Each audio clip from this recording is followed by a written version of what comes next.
Hi, let's talk supplier alignment today. And what does that mean to you as a senior executive in your organization and to your business?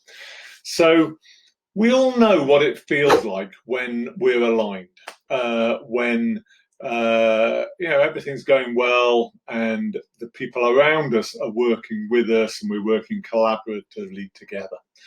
And we believe at Procurement Group that that can be achieved with suppliers as well as internal colleagues. We don't see really any differentiation between the two.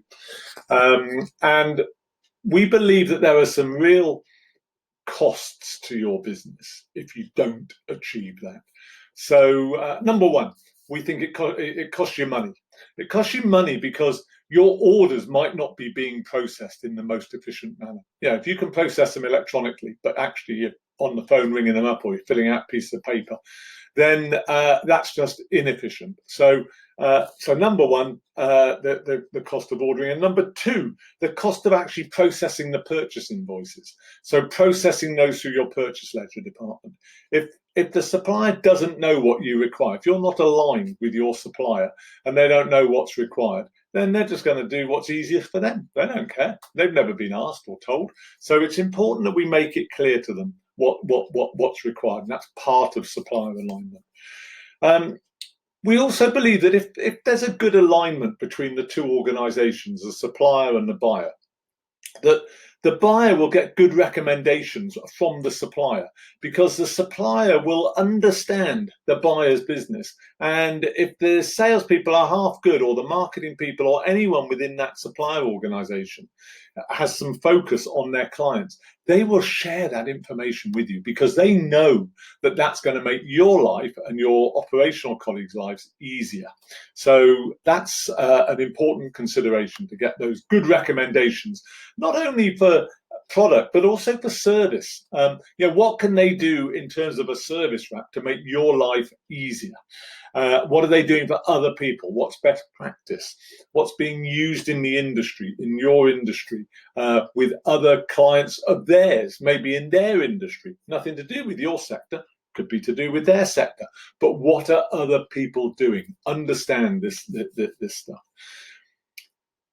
It helps when your cultures are aligned as well. If you're a service-based organization, you really want a very service-focused business to be a supplier to you.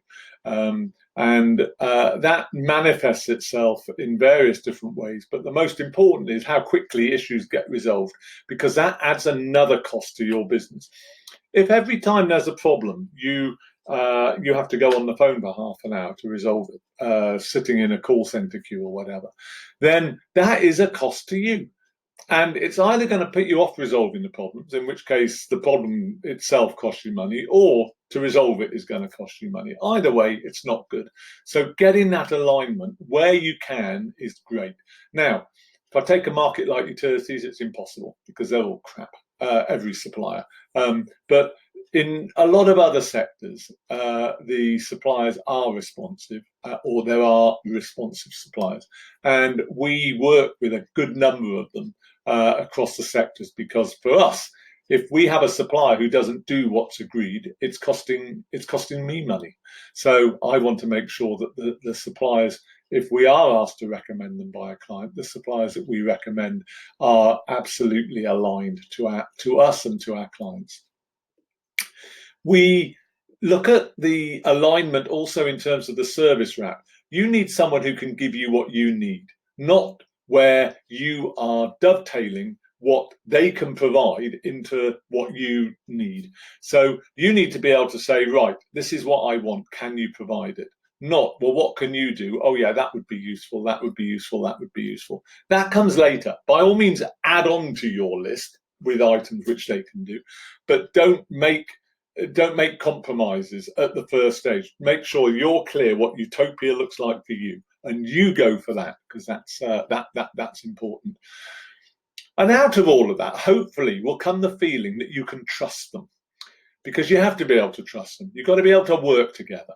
And we go to great lengths to make sure that people can work together. In fact, as part of the stage immediately pre-signing the contract, we ask the potential suppliers, and there might be more than one of them in the frame at this stage, depends on the area, but we ask the potential suppliers to come in with their support staff. So we're not interested in the salespeople at this stage. We want to know who we're going to be dealing with on a day-to-day basis after the account is live, because those are the people that are going to make the difference to our lives. The salespeople will be gone. They've sold, they've gone. It's the support people, customer service. That's who we need to meet. So we always look to meet them before signing a contract, just to understand that there is a good alignment. If we've done our job right up until then, there should be, but you never know. And then out of that, how do we manage this? Well, what we recommend you do is quarterly reviews. If you're changing supplier, then we would recommend, or you're rearranging with an existing supplier, then we would recommend that you start off with weekly and then monthly, and then go to quarterly. So you'd probably be at quarterly after about 9 months. But you start off with weeklies. Once there's no issues there, you don't need to speak weekly, that's fine, move it back to monthly. Once monthly is working fine, you don't need to speak there, move it back to quarterly. And when you have those meetings, don't get bogged down in going through a report showing everything that you bought from them and this and that and the other. It's an absolute waste of time. Get them to send the information through in advance. If you can, also send them questions in advance so that when they come to the meeting, they can answer the questions. That's it. And then you make decisions on how you're going to move forward. That's the purpose of a meeting. So I hope that all makes sense. We believe that supplier alignment is really key. So it's got nothing to do with price. This is all about how the suppliers that you can work with should work to better support your business. And if they're supporting your business right, that is going to drive cost out. So I hope that makes sense. If you've got any questions, you want to talk to us about a supplier alignment program, then please call me. I'm Simon Unger, the Chief Executive of the Procurement Group, and I'm available on 07768 421 901 or by email simonnew@procurementgroup.co.uk. Thank you.